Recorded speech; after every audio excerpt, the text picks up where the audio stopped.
Hello and welcome back to Asset Guide YouTube channel. आज की इस वीडियो में हम देखेंगे कि वही जैसे वन इकोसिस्टम में यूएसडीटी टू वन एक्सचेंज शुरू हो गया है डीएसपी पूल की तरफ से। तो ओईएस के जो लीडर्स हैं वो आगे क्यों नहीं आ रहे, यानी कि जैसे डील सेकर पर प्रोडक्ट लग चुके हैं तो उनकी डिलीवरी क्यों नहीं हो रही है, और अगर प्रोडक्ट हैं तो वो सेल क्यों नहीं हो रहे, तो इसके पीछे का क्या रीज़न है, वो सारी चीज़ें आज हम इस वीडियो में देखेंगे। कुछ पॉइंट्स मैंने यहाँ पर कलेक्ट किए हैं जिनको यहाँ पर डिस्कस करेंगे और आप अपना एक प्रोस्पेक्टिव बना सकते हैं, एक ओवरव्यू बना सकते हैं। आपको समझ में आएगा कि चीज़ें हो क्या रही हैं और चल क्या रहा है। तो देखिए, जैसे 1 to यूएसडीटी एक्सचेंज आ गया है, यहाँ पर आपको 12 मंथ के लिए अपने प्रोडक्ट को सेल करके कॉइन होल्ड करने होते हैं और उसके बाद आपको यूएसडीटी में वन का पेमेंट यूएसडीटी में एक्सचेंज होकर मिल जाता है और आप उसको विड्रॉल कर सकते हैं। इंडिया में आईजीसी का अनाउंसमेंट भी हो गया, क्योंकि पहले हम ये देख रहे थे कि भारत में अभी कोई लीडर नहीं है, तो यहाँ पर ग्लोबल लीडर भी अनाउंस हो चुके हैं। वन इकोसिस्टम रीब्रांड भी हो चुका है और नए डील सेकर लॉन्च होने के बाद अब ये चीज़ें सामने आ रही हैं कि किस तरीके से आगे का प्रोसेस होगा। तो अगर आपने आईजीसी के मेंबर में नहीं जानते, तो ये जो है जनार्दन दोनाकोंडा, इनको बनाया गया है नया आईजीसी मेंबर। और रीब्रांड तो वन इकोसिस्टम हो ही गया है, क्योंकि पहले ये वन कॉइन था, अब ये ओईएस हो चुका है। और अगर हम देखें तो न्यू डील सेकर भी लॉन्च चुका है, जहाँ पर आप प्रोडक्ट भी ऐड कर सकते हैं। पेमेंट सिस्टम तीन पेमेंट सिस्टम यहाँ पर हैं जिनके थ्रू आप पे वगैरह कर सकते हैं। क्यूआर कोड का भी यूज कर सकते हैं, डील सेकर अप्रूव भी हो जाता है। तो नया मैनेजमेंट सिस्टम भी आ चुका है। तो इन सब के बाद अब किस तरीके से चीज़ें रहेंगी या क्यों डिले हो रहा है, वो चीज़ हम देख लेते हैं। तो चलिए अगले पॉइंट पर चलते हैं, अगली स्लाइड पर, और देखते हैं चीज़ें। तो सबसे पहले तो ये कि वन इकोसिस्टम में जो इनिशियली अर्निंग का एक सोर्स था, दैट वाज एजुकेशन पैकेज की सेल। तो अभी जैसे 8 से 10 साल हो चुके हैं लोगों को वेट करते करते, तो अभी इंडिया में तो खासकर ऐसा है कि नए पैकेज सेल नहीं हो रहे। तो जब नए पैकेज सेल नहीं हो रहे, तो यहाँ पर क्या नहीं मिल रहा, कमीशन। क्योंकि कमीशन के बेस्ड पर ही लीडर्स काम करते हैं, और जब कमीशन नहीं मिलेगा तो यहाँ पर कोई भी एक्टिवली पार्टिसिपेट नहीं कर रहा। हालांकि जैसे बड़े इवेंट होते हैं या वो चीज़ें होती हैं, तो वो उस बेसिस पर होते हैं, जैसे कि मान लो एक ये बड़ा लीडर है, इसके नीचे एक और लीडर है, फिर एक और लीडर है, फिर एक और लीडर है।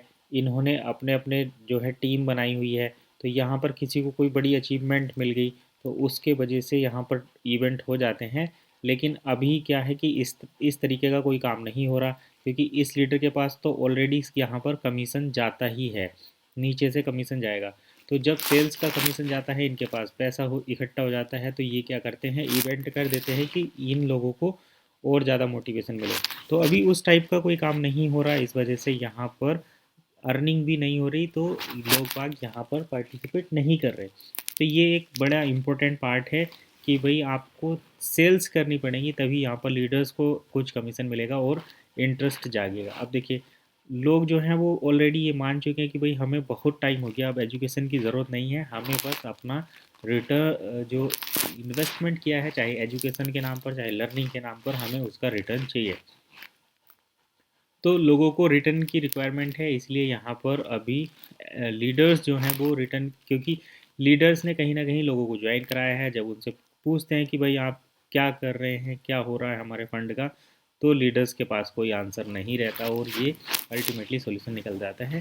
और जब तक एजुकेशन पैकेज सेल नहीं होंगे, लीडर्स को कमीशन नहीं मिलेगा और कोई लीडर भी यहाँ पर आपको नज़र नहीं आएगा, क्योंकि कंपनी किसी को ना तो सैलरी देती है, ना कंपनी की किसी की तरफ से कोई डील है कि भाई आप अगर इतने लोगों के साथ ज्वाइन करेंगे तो हम ये देंगे, सैलरी देंगे, पेमेंट देंगे। तो ऐसा कुछ होता नहीं है।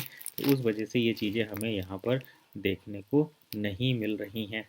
अब हम बात करते हैं अगली प्रोडक्ट पर कि वन इकोसिस्टम को जो बनाया गया था वो डील सेकर प्रोडक्ट के लिए। डील सेकर पर आप प्रोडक्ट और सर्विस जो है बाय सेल कर सकते हैं। तो यहाँ पर वन पेमेंट के साथ होता है और उसमें वही 12 मंथ का क्राइटेरिया है। वन को एक्सचेंज करने के लिए मैनुअली सबमिट करना पड़ता है। तो इसीलिए भी यहाँ पर लोग एक्टिवली डील सेकर पर पार्टिसिपेट नहीं कर रहे। नई डील्स आ तो रही हैं, लेकिन वो सेल नहीं हो रही। और सेल इसलिए नहीं हो रही क्योंकि लोगों को या बड़े मर्चेंट को अपनी जो इन्वेस्टमेंट कैपिटल है उसका एक्सचेंज जल्दी नहीं मिल रहा, और मिल रहा है तो 12 मंथ, और 12 मंथ के पास भी कोई सियोरिटी उन्हें अभी तक नज़र नहीं आ रही कि भाई ये पेमेंट कब होगा। तो इस वजह से यहाँ पर प्रोडक्ट की सेल कम हो रही है। दूसरा ये देखें कि अगर मान लो कोई थोड़ा बहुत जो बायर्स हैं, मान लो सेलर सेल करने के लिए तैयार भी हो जाएंगे, तो वहाँ पर ख़रीदने के लिए बायर्स भी आने चाहिए। और बायर्स एक प्रोडक्ट को तब खरीदेंगे जब उन्हें सस्ता मिले और सुविधाजनक मिले और ट्रस्ट के साथ मिले।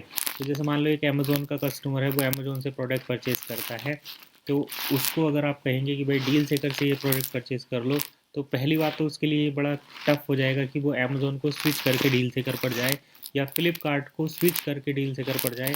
और अगर वहाँ पर जाएगा तो उसे कम से कम या तो एक एक ट्रस्ट स्कोर मिलना चाहिए कि हाँ भाई इस एक्सचेंज को पब्लिक यूज़ करती है, इस प्लेटफॉर्म को पब्लिक यूज़ करती है, प्रोडक्ट्स बाय करती है, सेल करती है, तो तब वो लोग उधर से उधर को ट्रांसफ़र होते हैं। लेकिन अगर एक ऑर्डिनरी कस्टमर जो कि अमेज़ोन का कस्टमर है या फ्लिपकार्ट का कस्टमर है, शॉप्सी का कस्टमर है, तो वो कस्टमर वहीं पर रहेगा, डील सेकर को स्विच नहीं करेगा, अमेज़ोन को स्विच नहीं करेगा एक छोटे से प्रॉफिट के लिए भी।